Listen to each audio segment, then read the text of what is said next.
Here we have an Expobar office.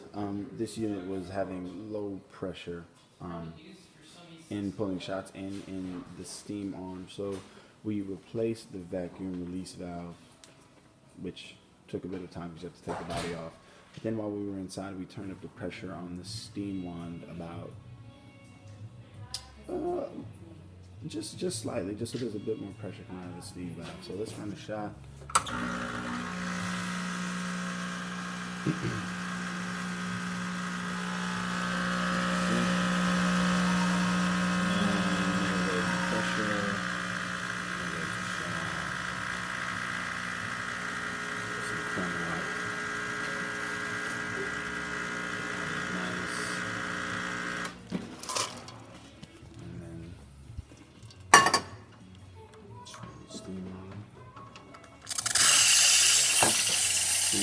Functioning nice.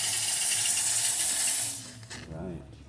Thank you, Annie, for dropping off this unit. Thank you for watching this video. Please give it a thumbs up. And if you like content like this, subscribe to our YouTube channel for more videos like this every week. Thank you.